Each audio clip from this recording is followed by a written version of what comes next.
Hello, my beautiful friends. It's Friday night. I am so cold. I don't know why. I'm so cold lately. Freezing. It was a beautiful day, but I had to work, so I didn't get out much in it. But so tonight I'm doing some journal working, and I'm talking about the messages that we're here to deliver, right? So we get our messages from Spirit, our higher power, God, Jesus, Mary, whomever it is you get your messages from, your ancestors. And then what are the lessons that we're supposed to share with others? And part of this has been inspired because, like I've said, I've been here with my son as he's recovering. And I've been watching lots of YouTube videos, and I went from Westerns, and now I'm watching these videos from this guy, John Panisi, who was a made member of the mob. And I like him because he's kind of a humble guy. He looks like a nice enough guy. And boy, he went through it. He went to jail. He did all the things. And I will say that I know nothing about the Mafia. I used to have to go into New York to the Googleplex fairly often. I am not a city person. I am not at all a city person. But my best friend and I, when we were young adults, I think I mentioned this, like she loved jewelry and she loved to go to the Bowery. And so every year at Christmas time, we would go, we would drive to the city. We'd park at Pork Authority. That's what we called it. And we would go over to, I would go with her to Chinatown. I'm not a jewelry person in that way. And then our reward was we would go to Little Italy for dinner. And, we loved it. There was this place, and I don't remember the name of it. I wish I would have remembered the name of it because I can remember where it is. And it was across from this place that sold, like, tons of bread and, like, desserts and stuff. So we would go for dinner there, and then we'd go over across the street for dessert. And like, these old men in these suits would stand outside smoking cigars. It was a cigar bar. And, like, they were, I don't know, we were young people, so they looked like they were 180. But anyway, like, you felt like this was, like, some, like, house of, the Mafia. And we loved it. We loved the food. We loved the people. We would go there every year. And then, I had moved away to do missions work. And when I came back, we had gone and it was boarded up. And it just like kind of broke my heart because Little Italy has gotten smaller and smaller over the years. And Chinatown has gotten bigger and bigger. And, like whatever you think of their lifestyle of the Mafia and the crime and stuff, like, I just, there's nothing more heartwarming than seeing, like, a little Italian grandmother walking down the street with her groceries. Like, it was so endearing to me for whatever reason. One, I like elderly people, but, like, when you see, like, an Irish grandmother or an English grandmother or, like, a German grandmother, they don't dress that way anymore. But at the time, the Italian grandmothers still dressed the same way. So, you were always like, oh, look, there's an Italian grandma over there. So anyway, I've been watching his things, and I was thinking about the messages we're meant to share. So, in looking over his stuff, and I don't watch all of his videos, but I watch the ones that are interesting. A lot. He talks about a lot of Mafia people I don't know anything about. But the ones I like are the ones, and the one that I just watched was like kind of his story.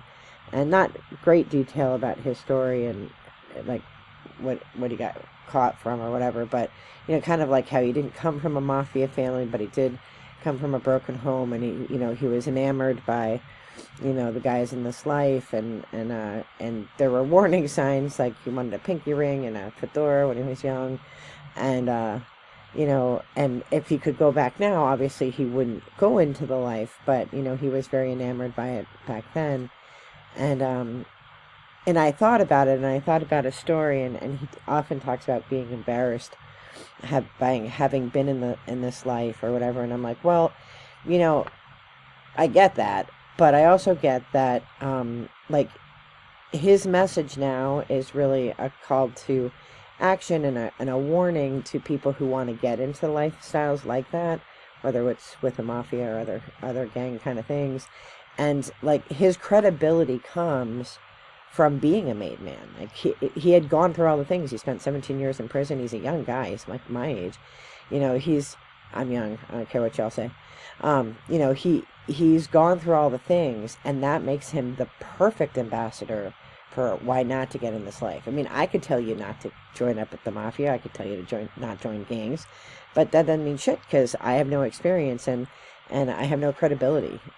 He has all the credibility because he's been through it. He's been through all the things. He's been a target of, he was a target of false accusation which, led to his, being unsafe and his family being unsafe. He's gone through all the things. So, I think we're all here on earth to learn lessons.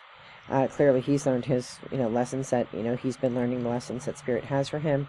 And we're all here to learn lessons, right? And I certainly know the lessons I've learned over my life. My students have always been very gracious, and I always get really positive student evaluations when they evaluate their courses. Not always, there's always one who doesn't like the way I teach, and that's okay. And people will say, or people will ask, like, how, why are you such a good teacher? And I wouldn't say that I'm the best teacher out here, but I think one of the reasons that I'm good at teaching is because I hated being a student. I sucked in high school. I was so bored, and part of that was because I was so bright. But I came from the poor side of town, and back in the 80s, and it is what it is, you were either a blue shirts kid or you were a white shirts kid. My father was a steel worker. He was a blue shirt. I was a blue shirt kid. So they looked at me and were like, well, there's no hope for her because she's not going to college. She's just going to be a housewife.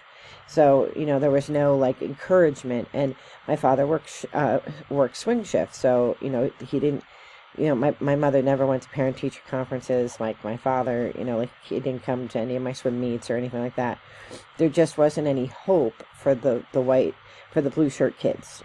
All the attention was spent on the white shirt kids, and those were, their fathers were higher ups in administration at the Steel. So, and it is what it is, right? There just weren't expectations for kids from my neighborhood. That's just the way it was, and I hated school. So I remember this one time we had a substitute teacher for algebra. And back then, they didn't put a whole lot of thought into designing classrooms like they do now. We were in this huge classroom. It was super long. It was narrow and long. And my last name was Ritter, so I was in the back. And my friend and I, it was like a stealth operation. We threw our books out the door, and we crawled hands and knees and crawled out the classroom and skipped school. And that same teacher, the next week, told me that I was too stupid to learn algebra and kicked me out and put me into this Math 9, fundamentals of math, which honestly is what the class everybody should take, because that's how you learn how to add, subtract, and do your taxes. I don't know why everybody doesn't take that class, but, he told me I was too stupid to learn algebra, and that really caused a problem for me, because then I thought, oh, well, this person who's an expert, a teacher, is telling me I'm too stupid to learn it. I must be too stupid to learn it. Excuse my language when I say this. Fuck you. I can program, and I can hack a drone out of a plane, out of the sky now. Fuck you, Mr. Williams from Liberty High School. I wasn't too stupid to learn algebra. You were too lazy to be a good teacher. You should have sat my ass up front and told me to shut up.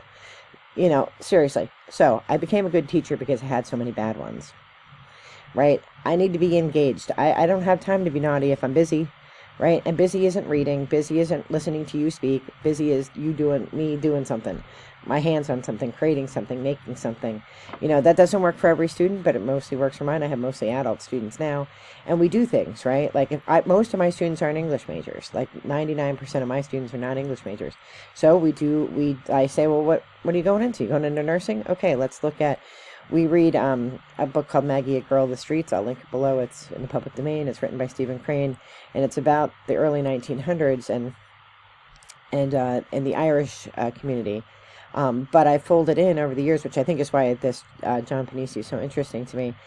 They can actually focus on other ethnic groups if they want. But the book's about an Irish immigrant, but they can focus on German and Italian immigration at the turn of the century, which is when the Mafia was started. And, and I say, well, your background's nursing, well, study healthcare in this system. I try to make things relevant to the students. I got interested in computers because I used commercial grade video games to teach English. Things that students were playing, Grand Theft Auto, Fallout, Mass Effects, things like that.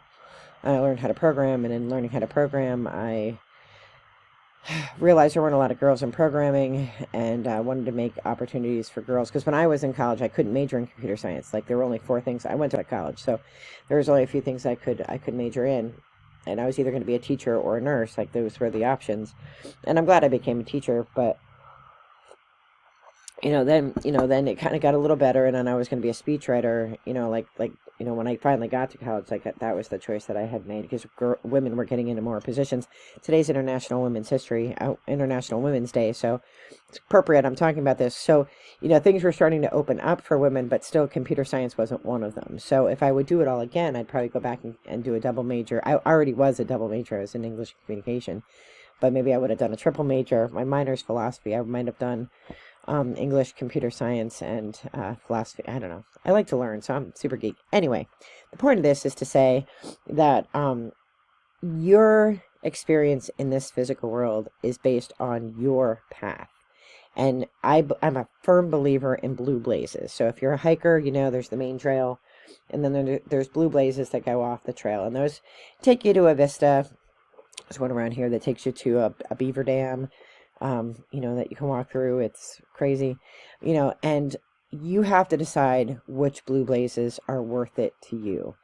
What is the end terminus, right? In our life, the end terminus is, being on Earth, right? So you have to decide. Now, it seems like in John's case, for example, his main pathway was to be a message bearer, to give good advice now to people who are interested in this kind of lifestyle, and to warn them against it. And he now has the authority, because he has the own experience, to do it. I've gone through all kinds of blue blazes, in education, and I teach cybercrime and ethical hacking, and getting more women into the field, but also getting more people doing good work in computer spaces, with ethical mindset, dealing with artificial intelligence and the kinds of things that I do at work, right? So, but where does that come from? Well, it comes from grounding, and that's where the journal work comes in. We always have to kind of think, like, what is it that Spirit is asking us? What message is Spirit, God? What message does the universe want out here, and how are we the conduits of that message, right? And so we always have to go back to center. I've talked about the web, where is center? What is it? What message is it that Spirit wants us to give out into this world? And sometimes it's hard to get our ego out of the way of that, right? You can see sometimes with YouTubers, they start off being super humble, and then over time, as they get more and more followers, they get a little bit, like too big for their britches. We have to avoid sort of that arrogance, not that anybody in my crew does that, because the Spirit Sisters are good about, being humble, but you can see it in other channels, right? So I'm going to pull a Rune Stone, because I'm getting ready to journal, and just asking Spirit, what is the message I'm supposed to deliver? I don't mind public speaking. I speak all the time in public. I present all the time. I sent my niece is looking to do some part-time teaching at the college level, and she's like, what does a Vita look like? So I sent her my Vita, which is like 12 pages long of all my publications and all the things I've done. And as the rest of my family members do, she was like, how come you never tell us you do all this stuff? Like, because I erred on the side of never talking about anything that I do, and I'm just now getting comfortable talking about the stuff I do. I'm on LinkedIn if you need to see all the stuff I do. I think my feed is on there. I don't know. I take it down every once in a while, but I have to update it all the time. I present a lot. Half the stuff I do isn't even on there anymore, because I'm not looking for a job or anything. Knock wood. Hopefully I'll retire from the one I have in 15 years when I'm old enough. Although I will say, this is my first week back to work after FMLA, and it was good to be back. I'm a workaholic, so it's good for me to be back. All right, let us ask Spirit, what is the message? Just pulling one. What should my message be? Should I focus my energy, and what should the message be?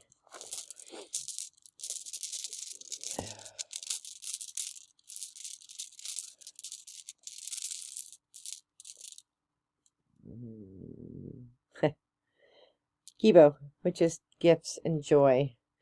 So, no surprise that, because I feel like my message is light and love, right? I didn't have the crappiest of childhoods. Other kids had crappier childhoods than I did. But I was largely ignored. As I spoke before, I was electrocuted because nobody was paying attention to me. My brother drowned because nobody was paying attention to him. And you can live in that energy, or you can learn from it, and then you can deliver positive messages. Pay attention. Pay attention to your children. Pay attention to your friends. Pay attention to light and love. Be an ambassador, and remember all the gifts that we get. We get so many gifts every day. Today, I ordered stickers from Temu because the Spirit Sisters love stickers, and I'm a mess when it comes to that. I do like doing the wax stamps, but I kind of suck at it. So I thought, well, I'll do a lot better with stickers. They're behind here. I can't get them. And I, like, I'm so blessed that I have the ability to get the things that I like and do the things I like. Now, right now, I'm a little stuck because I can't do a lot of it's March. I'm piping every 5 seconds. I have a piping gig. I haven't been able to do a lot because I have to stay home with my kid. Tomorrow will be the first time that I get out. I have a parade in the morning, and then I'm playing at a private birthday party tomorrow night. And I love the spirit of St. Patrick's Day and weekend, but I'm just not feeling it this year because I'm so focused on my son. And but what a gift! What a gift to have that option, right? What a gift! What a joy!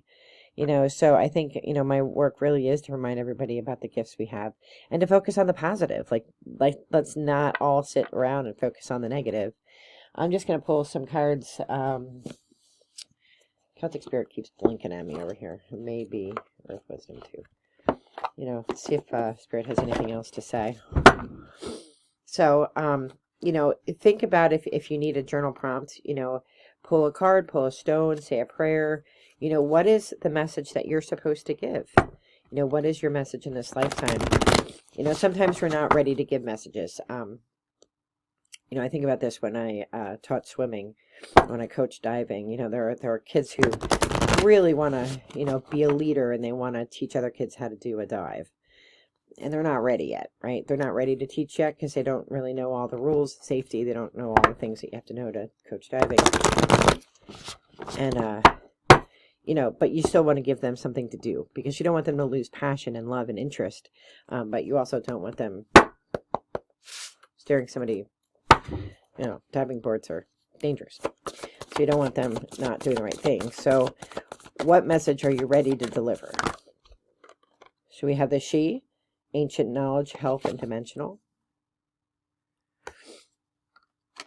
I work a lot with ancestors, so that's probably the gifts of ancestry. And I think that's one of the reasons I am so interested in families like the 5 families in New York. I'm not so much interested in the crime. I'm really interested in the families. And I don't know that John, wants to entertain an old lady who has lots of questions about grandmas and like I watched this interview yesterday with the one boss's daughter, who's a lesbian, which I didn't even know that was allowed.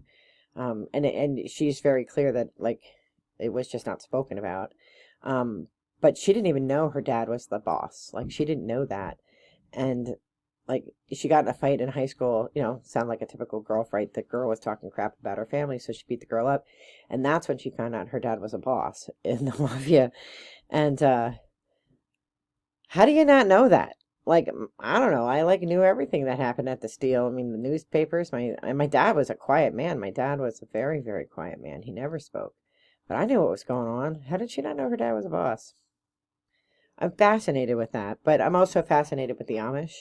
I'm fascinated with the mole people. I'm fascinated with groups of people. And sort of like their everyday life. And I think we've romanticized the lives of the Mafia. I certainly did as a young adult, going into Little Italy and the little grandmas. Why is this little grandma carrying her groceries? Some boy should have been doing that for her.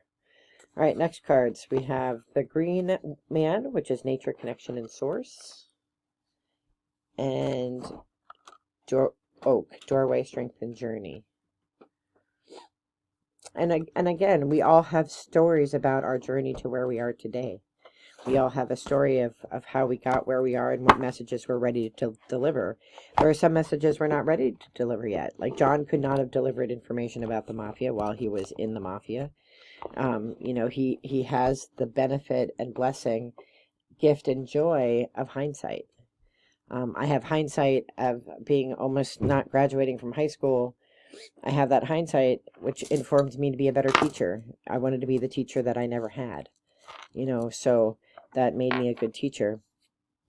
What is it in you that makes you special, and what is your purpose and the lesson that you're meant to share with others? So, like and subscribe. You know the routine. I am wishing you all the best in light and love. Be well. Have a great weekend. Take care. Bye-bye.